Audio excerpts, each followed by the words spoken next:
We're just giving it a minute for our guests to get settled into our virtual learning space. We are so excited to have each of you here today. We've been expecting you as we do every Friday around this hour, and we're grateful that you've decided to spend some time with us as part of the Intentional Conversations VodCast. I am Dr. Nika White. My pronouns are she, her, hers, and I am the founder of NWC. And I want to acknowledge and shout out my amazing team who works so hard to make sure that this virtual production is seamless so that you all will have a great experience. We are intersecting conversations of diversity, equity, and inclusion with leadership in business. And so you're in the right place. Please take to the chat. Let us know where you're joining the conversation from. We'd love to see where people are based. It helps us to know how far our reach is, and we're always so grateful for that. If you feel inclined to also share into the chat other information about yourself, maybe your LinkedIn profile, that lets us know that you are interested in connecting with this community even beyond this hour of time. And I'm sure that all of those who will benefit from seeing your content and connecting with you will be very, very grateful. We do have closed caption that's available. That's our way of really leaning into disability inclusion. And so if that's of use to you, then know that it is enabled and available for you today. Cameras are encouraged, but certainly not required. We do love to see smiling faces, but we know that many times people are joining us in just the auditory capacity. So nonetheless, we are grateful to have you here. Once again, you're joining Intentional Conversations VodCast. Welcome. I'm Dr. Nika White.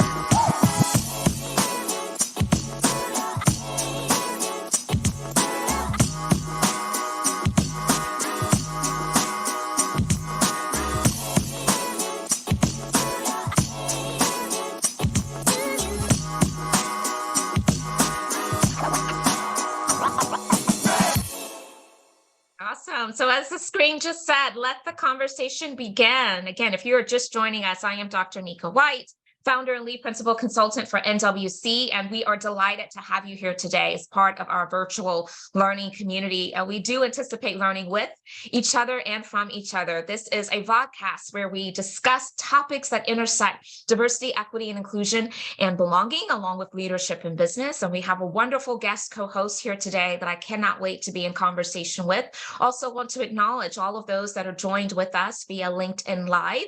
There are some folks over there as well. And so we're watching the conversations and the comment section there, bringing some of that into this Zoom virtual podcast community. And so we're just grateful that you all are here with us today.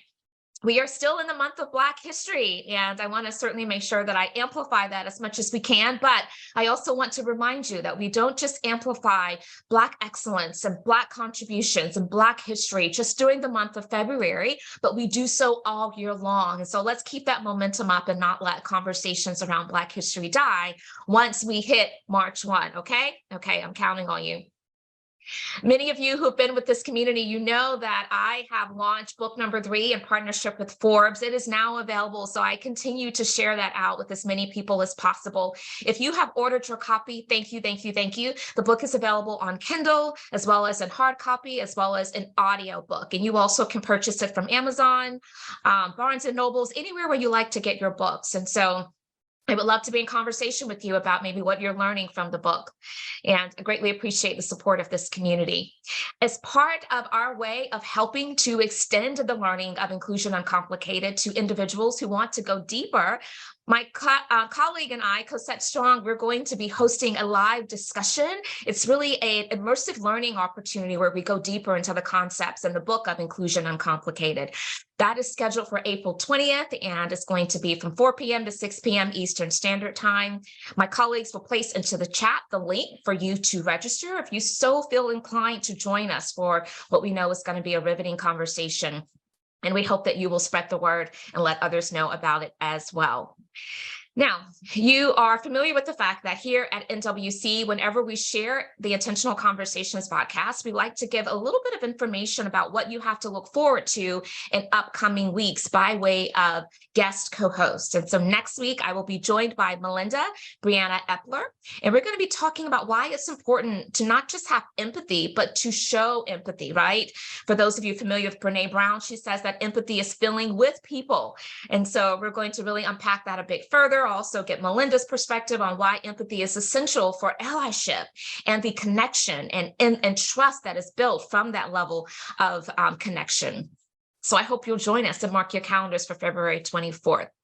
And you'll see all of the dates in March. We have a wonderful lineup. And so I am looking so forward to hosting these guests who are going to bring really rich content and insights. If you don't know these names, look them up. Dr. Teresa Horn, Vera Harris, Aubrey Blanche, Francine Forum, Anton Gunn. And so mark those calendars. March is going to be fire, y'all. I'm getting excited. Okay. So now it does me great pleasure to formally introduce today's guest co-host, Erica Shaw. You all are familiar, if you've been joining us, that we like to read our guest co-host bio to share their accolades, their credentials, because it's important for y'all to know how these individuals are showing up to this conversation and what they can contribute. And so once I read Erica's bio, I then will spotlight her, give her a chance to greet this audience in her own way. And so I hope that you will at that time join me in welcoming her, either through those emojis in the chat, through your marks of appreciation for her being here into the chat, but y'all know how we do it here. Okay, Erica Shaw is the CEO of Shaw Solutions, LLC, a coaching and consulting firm that focuses on leadership development and creating inclusive workplaces. Erica is a Maxwell Leadership Certified Executive Coach, trainer, and speaker. In her coaching program, she helps ambitious women position themselves to have the career and life of their dreams. She is also a certified DISC behavior analysis trainer and incorporates how even work style can be a source of bias in the workplace. Can't wait to unpack that. That's so true. Whether it's training on leadership development, building connection, or equality and inclusive efforts, Erica is a dynamic leader that partners with individuals and organizations to achieve their leadership potential and feel comfortable being their authentic selves, a gift that all of us want to be able to receive time and time again, showing up very authentic. Erica Shaw has over 20 years of experience in corporate America, working for a Fortune 50 company, multiple disciplines, including engineering, manufacturing, supply chain, and HR. Throughout her tenure, she has consistently led equality and inclusion efforts, including affinity network leadership, recruiting, mentorship programs, and multiple E&I leader positions. She recently received an Inspirational Leader Award for her development and implementation for an E&I strategy for an organization of 700 plus employees across the U.S. She focuses on developing an E&I strategy that encompasses both individual and interactive learning, clear accountability, and heart-changing storytelling. Her focus on unconscious bias catapults the understanding and cultural transformation throughout the organization. Erica received her Bachelor's of Science in Engineering and Electrical Engineering at the University of Michigan in Ann Arbor, Michigan. She's currently located in Cincinnati, Ohio, with her husband and 2 children. Erica is a proud member of my sorority, hey Sarah, Alpha Kappa Alpha Sorority Incorporated. And do me a favor and let's go to the chat, pull those emojis out in whatever way that feels comfortable for you. Let's let Erica know how grateful we are to have her here. I'm going to spotlight her so that you all can see her beautiful face. We're so honored. Erica, thank you so much for being here. How are you? I am doing amazing. I'm so excited to have this conversation with you, Nika. I am too. I think that we're going to definitely be the beneficiaries of this window of time that we can spend together today. So Erica, I read your bio. I read all of your accolades, all of your credentials. One of my questions that I always like to start with to help us get a little bit deeper into knowing our guest co-host is to ask, what will people not know about you from reading your bio or your LinkedIn profile that you wish to share with this audience? Help us to get to know Erica a little bit better. Well, one thing you should definitely know about me is I am a girl from Detroit, Michigan, and that will always be part of me. And so when I think about the strength and the determination of the people of Detroit, that is something that definitely runs through my blood. And so that for sure is one thing that folks should know about me, because it will always come out. The other thing that I would say is that we were talking about a little bit earlier is that I am also the proud owner of Beyonce tickets. So that is something that I am very, happy and proud to say. I am a member of the Beehive, and I will be going to see her on this tour. So I love it. I love it. Okay, so sidebar. We are going to get to the nitty gritty, but y'all, this is important sidebar. So I have a colleague. I will not say her name, but if she chooses to disclose who she is in the chat, then so be it. But she is like the biggest Beyonce fan that I have ever met. And I'm feeling for her right now. I'm feeling for you. I really am, because she has been waitlisted a couple different times. She does not have her tickets. And me, I mean, I like Bay. I'm gonna go see her, but I scored tickets. And so I'm feeling kind of bad right now. Like, how do I have tickets? She does not, but I'll tell you why I have tickets. I have tickets, Erica, because my daughter is in grad school in London. And I don't know what it is about London, but Bay is doing like several different shows in London. And they have a different way of how in which you can get your tickets. You can just go and get your tickets online. Whereas here, it's like a couple different steps, right? So long story short, and I'll close this sidebar out, I have tickets to see Bay in London with baby girl, my daughter. I'm really looking forward to that. But my heart is really with my colleague who is waiting to get her ticket secured. And I hope it happens really soon. Maybe somebody on here donate some. We'll, you never know. I know, wouldn't that be great? But anyway, that is a great sidebar. So you are a member of Bayhive. So fantastic. Okay, so now let's get down to business. It's good to know some of those little side tidbits about our guest co-host. So give us your journey and your story. How did you get involved in DEI work? And what are some of the unique ways in which you like to show up to this body of work? Yeah, so I think, I first got started in DEI work was, when I entered corporate America, so I think back to when I was in college, and of course, there's a fire engine, going by right now. But when I was in college, one of the things that I really remember is, professionals coming and connecting with the affinity groups there on campus and opening up my mind to what different possibilities could be for careers and things like that. So when I was sitting in the meeting for the National Society of Black Engineers and having people come and say, oh, these are all the things that you can do. This is the impact that you could have. I knew that I wanted to stay connected to that kind of work. And so when I started, full time, there were affinity teams that were there, to support me so that I could have real conversations because, not knowing really what it felt like to be the only one in the room, especially when you're coming from Detroit, Michigan, you're used to being surrounded by people that look like you. And so I very quickly got involved with things like recruiting, affinity team leadership, supporting mentorship programs and things like that, because I know like the impact that it can have because, it had a big impact on me. Yeah, no, I love that. I love that. And by the way, you've mentioned Detroit a couple of times today so far. We're only like 13 minutes in, but you're getting some love about Detroit into the chat. So there's some people here that are like, yep, I'm right there with you, Erica. So why do you think that multicultural talent needs to be successful in the workplace? I mean, first, let's start with, do you believe that there's a gap there in terms of the ability for multicultural talent to have all of the things available to them to be successful? And then for those organizations that's not intentional about creating those opportunities, what would you say to them? Yeah, so a couple of things. And the main thing is, it isn't like multicultural talent needs something that is significantly different from everyone else, right? The problem is they don't always get it. And so if I was to just think about three things that multicultural talent needs: one, they need a great relationship with their manager. Two, they need to have community. And three, they need to have clear and transparent conversations about career possibilities. And those are things that everyone needs, but there is often a gap between that happening for multicultural talent. And sometimes it can link to, people want to connect with people that are similar to them, and that may not happen all the time. And so there's definitely a gap. I mean, if you look at the representation numbers across, large organizations, a lot of times there is a gap for multicultural talent, and especially multicultural women.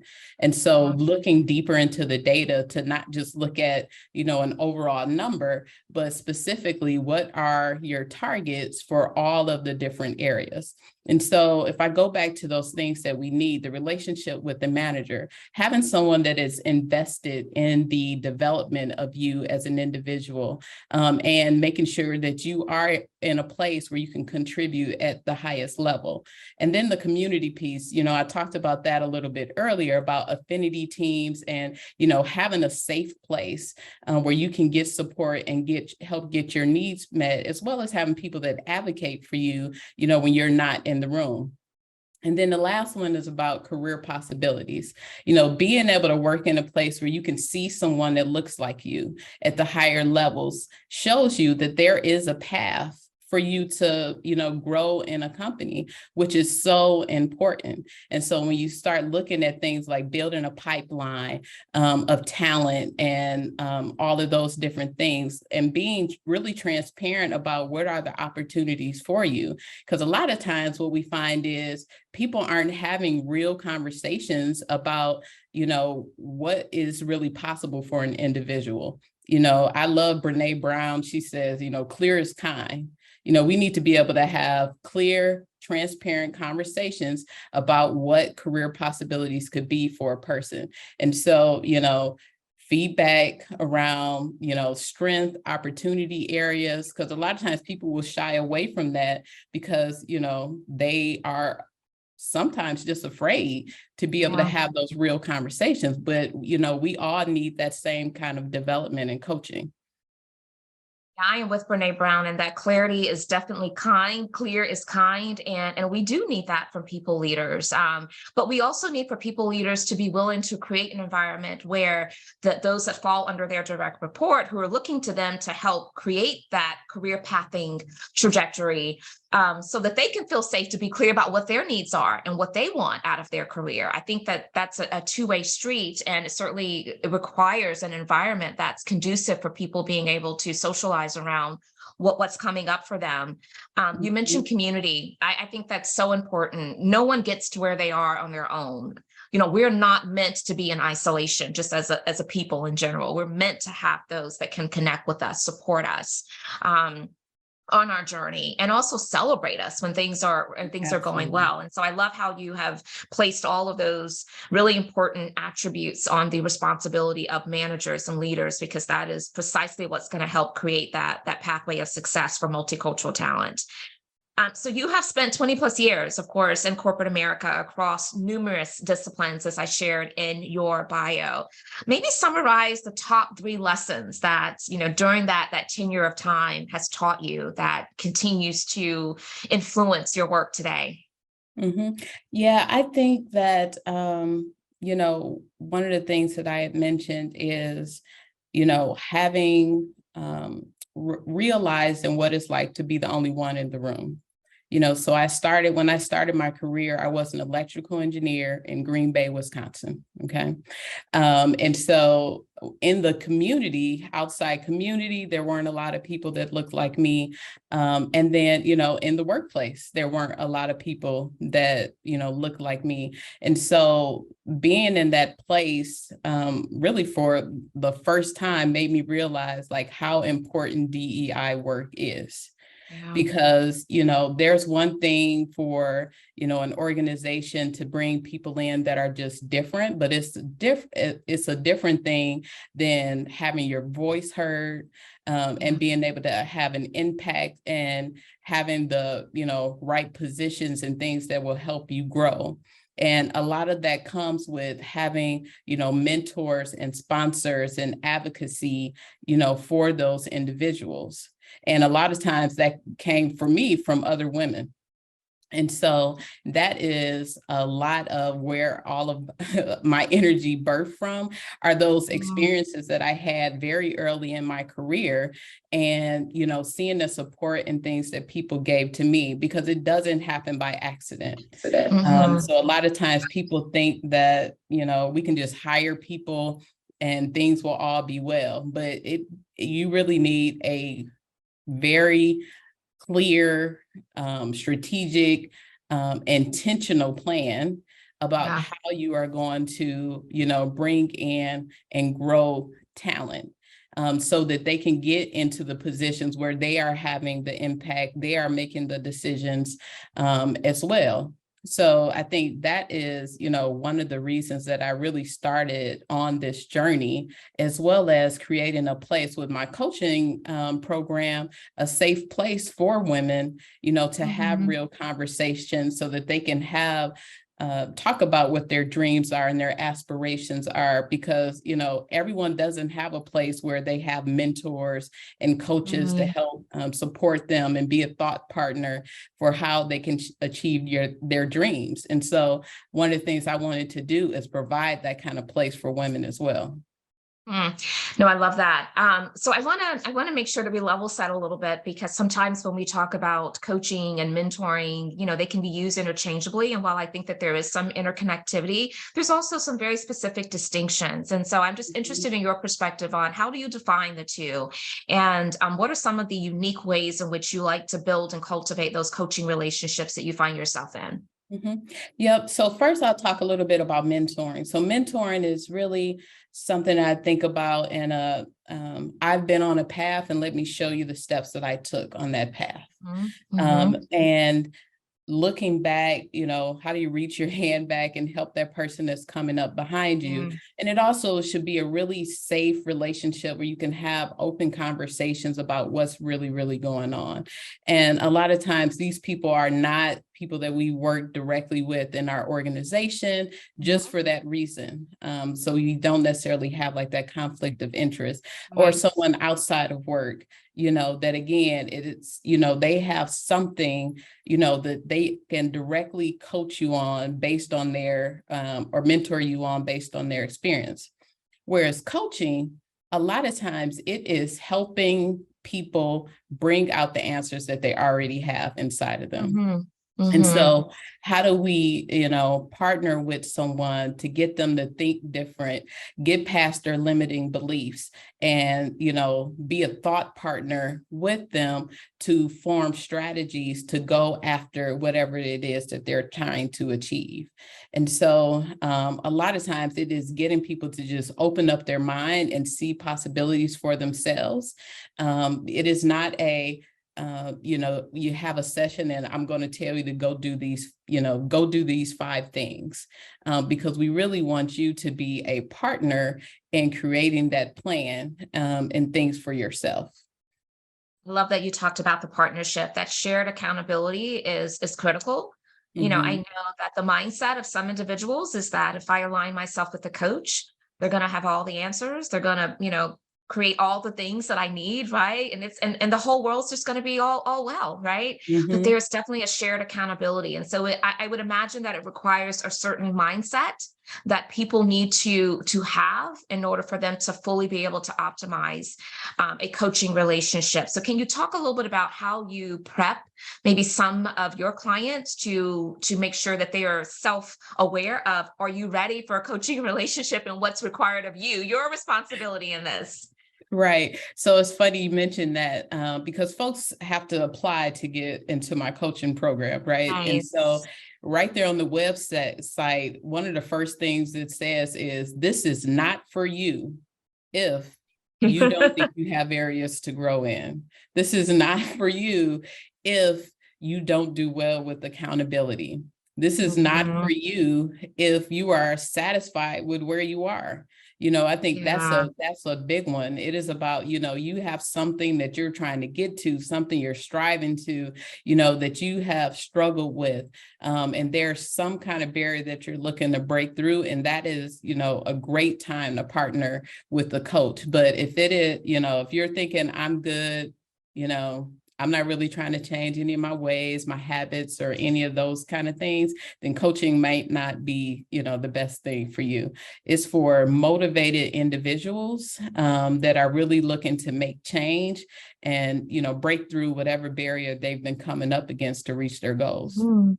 Okay. Yeah. So let's say individuals will check all those boxes and they're like, okay, yes, I know it's not for me for all these things, but I have concluded that I am on the right side of this. So I should be engaging in a coaching relationship.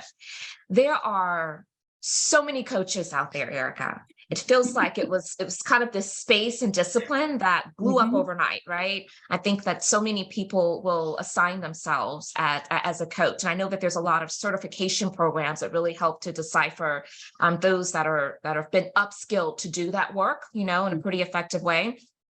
From those that may just, consider themselves to be just a good listener, and they say, I can coach you. So my point is, for someone who is on this journey and they have decided that, yes, I do have the mindset to be able to benefit from having a coaching relationship, what should they be looking for as they are evaluating and vetting the right coach for them? Mm-hmm. So I'm an engineer at heart, right? And so I want to see data. And Yeah. so what I would say is look at the person's credentials. I mean, honestly, because I do agree with you. There are a lot of people out there that just say, okay, I'm good at this. I'm going to start coaching people. And I don't need to have studied how to be a coach or any of those kind of things. And so I would say, one, looking at, have they done any work to study the act of actually coaching? Because you can be good at something or, know something, but it doesn't necessarily mean like you could be a coach, just anyone can't be a teacher, right? Right. And so taking the time to invest in your own skills as a coach, I think is very, very important. The other thing I would say is looking for someone that aligns with your values. Yeah. And so, because it's going to be really hard if you two can't come together and match in that space. Because, again, this person is going to be a thought partner with you. And so, if you see them, talking about things you don't agree with or, any of those kind of things, I would say that probably isn't the right coach for you. And then the other thing is I would look at their results. And so do you have someone that's trying to be a career coach for you that hasn't been, successful in their career? What kind of things are you looking for that you're trying to achieve? And do you see a coach or can you find a coach that embodies those things? Mm-hmm, mm-hmm. Now, Erica, so with your organization, I know that you focus a lot on women from a coaching perspective, and I certainly want you to help us to understand what are the differences? What do you find to be really relevant when you're coaching women that may not necessarily be top of mind as you're just coaching, a different gender individual? And I'm also curious about when you assign those coaching relationships, maybe it's yourself, maybe it's members of your team. Is it normally a one-to-one, or are you going through a direct partnership with the employer and then they are helping to provide those connection points? So I know it's a two-part question, but I'm curious about both of those. Mm-hmm. Yeah, so I would say so I have coached men, so I definitely want to say that and still coach some men, but I would say that the place where I see needed the most is with women. And it is really that piece around women just inherently have this feeling of, they need to care for others. They want to put others first. They're thinking about the expectations that their family has on them. Their parents, want them to be in this career. And so they started it and they just kept going.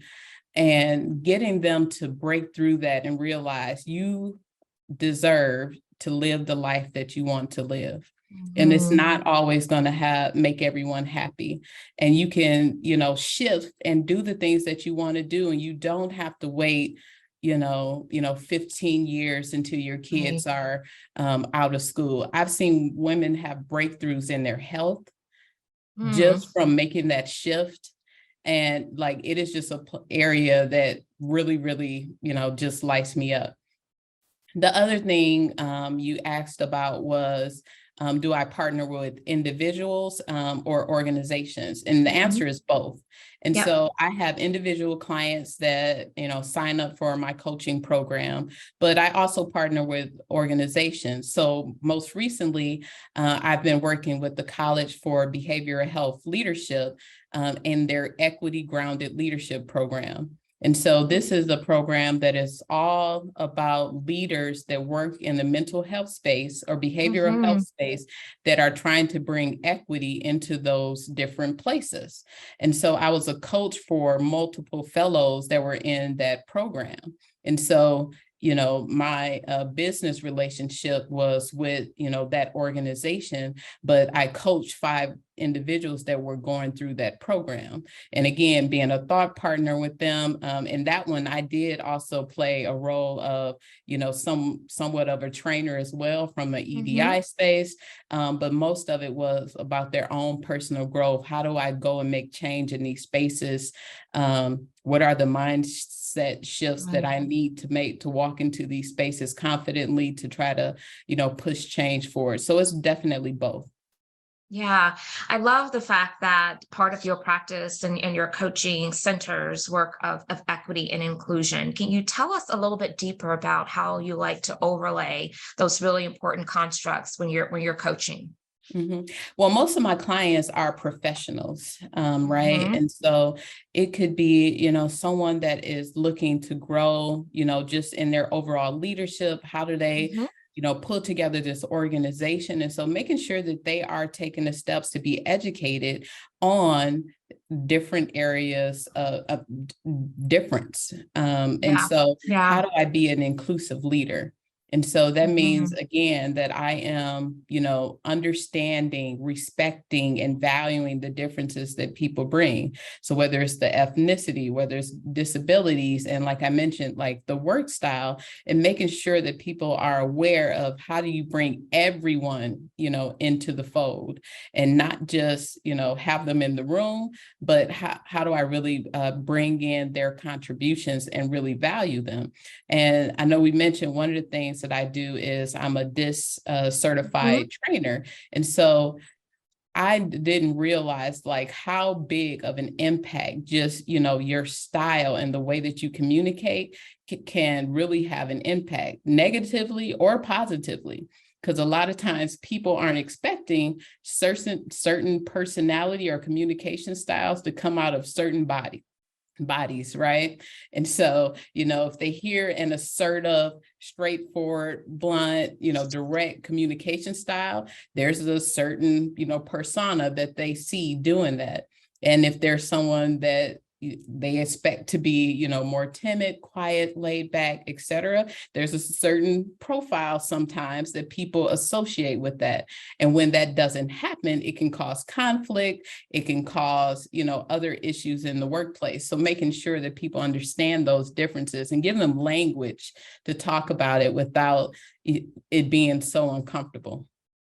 I love that. And that can be really important, for people to be able to coalesce around a certain language, right? As they're navigating these really difficult conversations. And so I'm glad you went to this because that's where I was going to go next. I wanted to talk a little bit further about how the value of a DISC assessment really can enhance the coaching relationship. I read in your bio at the beginning that as a certified DISC behavior analysis trainer, that you incorporate that into your work.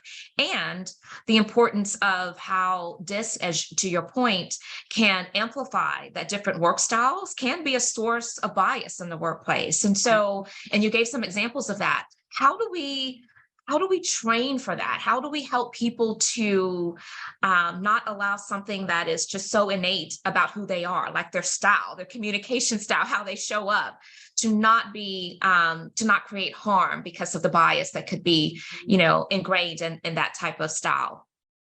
Yeah, the DISC assessment really starts with self-awareness. Right. And so once you learn, like, what are the strengths and blind spots sometimes of your own style, you can make adjustments depending on, who you're talking to, because the impact of your communication is going to land different on different people. Right.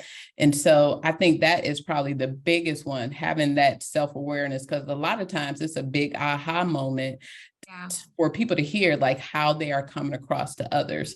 Like, for instance, I know that I can't, talk the same way I do to my daughter as, with my son. So it's not even just, in the workplace. It's just overall in your life, being really aware of your communication style and how it could land on people. The other piece is we give tools for interacting with the different styles. And so, there's things, if I'm meeting with someone that has a dominant personality or communication style, I know that if I have to go present to them, I need to give them the top lines right away. I need to give them, a few pieces of data and let them know what direction we're going. And if you could wrap it up in 5 minutes, that'd be even greater. But if there's someone that is another personality style, for them, it may be all about the relationship. Can we go and have a cup of coffee and talk about this? And so it's not that I'm like, walking away from who I am. I'm just adjusting, how I present different things, to those individuals so I can have the overall impact that I want. And so enabling, organizations and the people in those organizations to have those tools can just have a great impact on the overall results that a organization can achieve when they're working together like that. Yeah, no, I so appreciate that. And you said that it is about really being centered on what is the impact here that I desire, right? And I amplify that because sometimes people, when they get into conversations around, again, when we hear it being amplified, people want to be able to be their authentic selves. Some people could say, well, this is my personality. This is how I communicate. So now if I have to shift and do something different, I'm not being authentic. And so that goes against this whole, conversation of inclusion and equity and belonging. But what you just brought to the conversation is we have to keep the main thing as well, right? It's not like an either or, but it is what is the ultimate output and impact that I'm seeking. And if that means that I have to be a little fluid, it doesn't mean that I'm no longer being true to who I am. It just means that I'm also taking into consideration that there are others who are different from me. And as I am coexisting in society with other people, I have to be cognizant of that. Yeah. And shift and modify where needed. So I love that. Well, I think I was just going to say, definitely, and reflecting on how you want people to treat you, right? Because, you don't want them to treat you like they treat everyone else because you're an individual. And so it's really about, that impact and as well as it's a way to build connection, right? Because if you can communicate with someone in a way where they hear it and it lands, it also, builds connection as well. Yeah, exactly. And I think it takes a good bit of being upskilled around EQ, that emotional intelligence, right? Because the examples that you were given really resonate with me. Sometimes, there are relationships that I have where I'm an in and out person, right? Let's be direct, let's get to it, let's get it done. But then there are others where I really know, okay, I have to slow this down. I have to really make sure that I am kind of taking a step back outside of what my normal tendencies are and just kind of sit and be present and show up and, all the pleasantries and all the other things that may not be just as natural when you're kind of moving really fast. But I think that's the beauty of diversity is that it causes us to slow down a bit and to appreciate and value the difference that, others may have. And so I really do appreciate this conversation. I have lots more questions for Erica, but I do want to give this audience the opportunity to ask your questions as well. And so I'm going to go to another question, but I do want you all to take a moment to think about if there's something you like to contribute or a question that you have for Erica. You can let us know that by using the raise hand feature if you're a part of this live podcast community. And that lets me know that you're willing to be spotlighted. So I will allow you to unmute yourself and I'll bring you to the conversation. And then if you desire to just have your question to be presented on your behalf, then you can go to chat. We'll make sure that we present that on your behalf. And so I was going to go to another question, but I already see a hand raised. And so I don't want to deny this person. And he is a frequent participant in our podcast community. So Lynn Ward, welcome, my friend. I'm adding you as a spotlight. It's good to see you. I'm going to let you go ahead and jump in and get your question or commentary in. Great. Good to see you and everyone today as well. And my fellow Detroiter. I'm a Michigan State man. That's the only difference. Other than won't hold it against you. Yes, likewise. I put my question in the chat, but you had mentioned affinity groups earlier during your undergraduate career, I'm assuming. as you were in the College of Engineering. My question is, how similar or different are the affinity groups from your college years compared to your workplace? If you could share that, that would be great. Yeah, so I think the one of the biggest things with the affinity groups now in the workplace is the impact that we strive to have. And so, and when I was in college, we learned a lot. We took information and things like that to try to enable us to be great once we got to the workplace. But now, a lot of times these affinity groups are affecting policy change.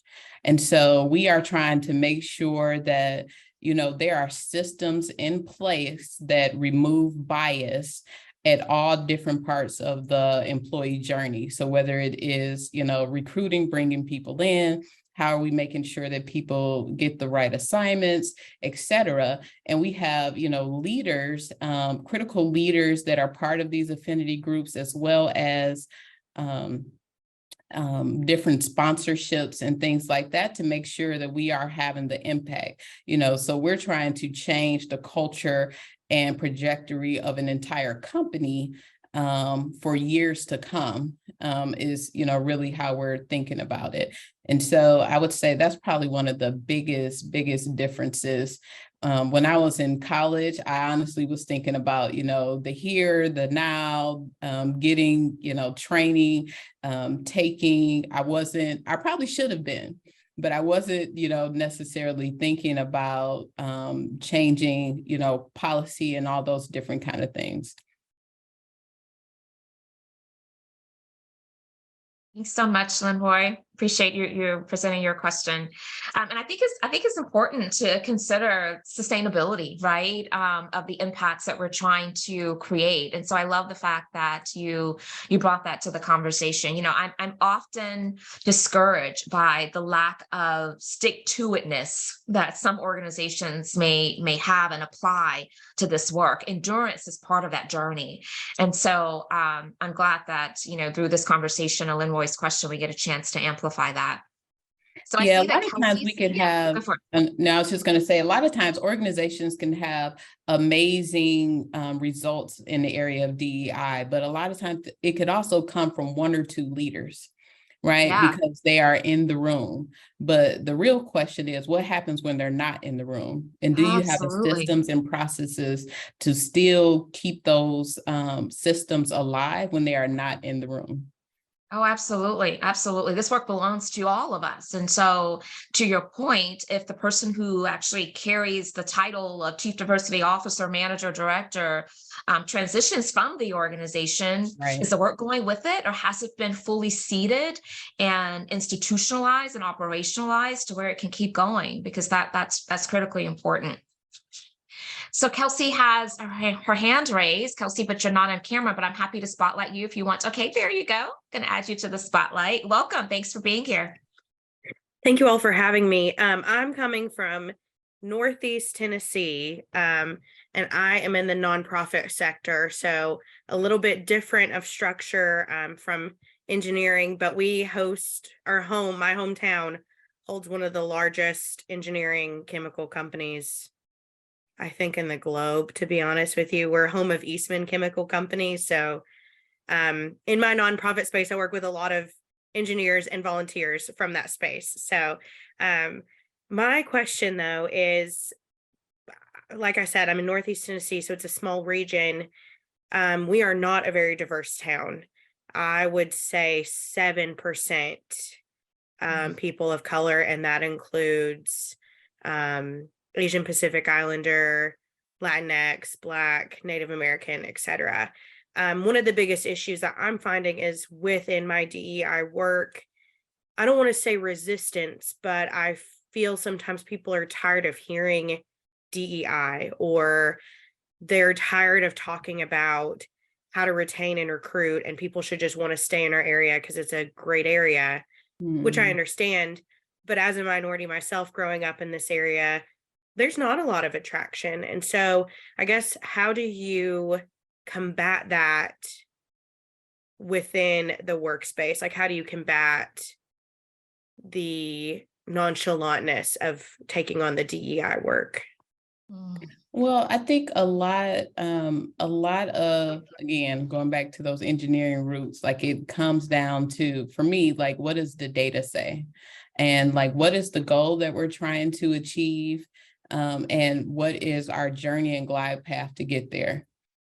So, because we can say we want to have, this kind of representation in 5 years. And, you can have people that won't put any action towards. So what are the building blocks that you're going to use to get there? And so I think sometimes that can take, because sometimes people can separate things if we look at the numbers and it's like, okay, I have to achieve, these numbers, but how do we make it where it's a place that, people want to be? Because it could also just be about how do we make our, city or area more welcoming? How do we make it where this is the place that, talent wants to come? And so you can change it away from, specifically D&I, but what are the things that, we want to be known for as well? So thinking about all those different kind of aspects and then, really coming together and say, okay, what is the plan to do this? Part of it could be we have an onboarding program for, multicultural talent that comes to the area. How do we make them feel a part of, this region? What are the things we want them to connect on and put roots down, in this area? Because the more you have there, then you're going to attract. And then do we have, those big companies bringing in multicultural talent? Because that's really how you're going to get them there and, get them to stay there is, they're coming there for jobs and having a big impact. And I'm not just talking entry level, right? So, bringing those people into the community to help have that impact as well as draw for other multicultural talent. Yeah, that is such an important question, Kelsey. So thank you. And Erica, I do agree. It's all about being able to focus on the value of caring to the point to where you move to action to then try to create greater level of representation within that market, because that's going to drive industry, right? And so you talked about this really big engineering employer. I would be surprised if they aren't also being a big influencer of, hey, we want to be able to attract the best talent. And in order to do that, we have to make sure that physically, geographically, this area is seen as one where multicultural talent will want to come and thrive and to raise their families, right? And so if our area is not conducive for that and welcoming to that, then we are certainly compromising our ability to attract the best talent. And so that's something that I tend to see carry a lot of weight in those geographies that without very intentional efforts are not just attracting really good representation. So thank you for being here, Kelsey. Thank you all. Okay, so I'm gonna keep going. Let me look into the chat to see if we have another question. If not, I want to ask you about your mastermind opportunity that you have coming up, because I'm sure this audience will be familiar, will want to be familiar with that. So let's see. Okay, no. Okay, so keep those questions coming. If you have a question that you want me to present on your behalf, place it into the chat. So why don't you tell us about this mastermind opportunity that you have developed and how people can get involved in? I believe it's going to be available starting in March. And so give us the ins and outs of this program. Yes, absolutely. So this is, I call it the Dream Big Mastermind. And so it's a 6-week I have a 6-week cohort, usually of about 10 individuals, where we go through like, what are the 10 areas that you really need to master to achieve your dreams? And so, just a couple of them are, one, getting clarity on what it is that you're trying to achieve, in your career or, in your life. And then 2, really looking at the ownership. So is this your own dream or is it someone else's dream that you're going after? And then, what is the cost of that dream? Because you can't always have everything, right? And so there may be some things that you need to give up to, achieve that dream. Another one is your dream like based in reality? So I could say I want to go off and be a ballerina, right? But, having self-awareness, like, is this something that aligns with your strengths? Because if it is something that is really big, it's going to, have to be something that aligns with your strength areas. And then going back to that dream piece, like, is it something that motivates and inspires you to keep going when it gets hard? And so we come together, we will meet weekly over Zoom and go through the curriculum to go through that over the 6 weeks. And, it's a great experience, a place where you can come together with other folks, be vulnerable, share, as well as have accountability for taking those steps forward. No, I love that. And so, what I love about it is that it's also providing a bit of reality check through that self-awareness, those prompts to make sure people are being self-reflective about what does counting the costs look like for me to get what I want most, for me to really accomplish that dream. And then you also mentioned, sentiments of the stick to itness factor, right? What are you digging your heels into? Make sure you're very familiar with what that looks like so that you can endure that process. And so great. And we will place information into the chat for how people can connect with you if they wish to learn more and even sign up for that. So there is a question from Joy from this podcast community. And her question is this: if I'm not in leadership, but more of an individual contributor, what are some key things I can do to support DEI? Important question. Thank you, Joy. Absolutely. And what I would say is we're all leaders. I think sometimes we get caught up in, position and titles and things like that, but you lead by, the actions and the things that you do every single day. Right. And so, the piece around DEI is, I would ask, are you helping to provide and build a more inclusive workplace? Especially if we're talking specifically about the workplace. And, if you're in a meeting, are you making sure and helping make sure that all voices are heard?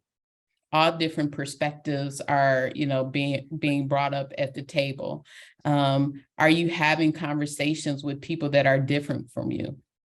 I think that's a small one that people kind of overlook. But, part of having an inclusive workplace is getting to know people that are different from you. Learning about them, building connections and building those relationships.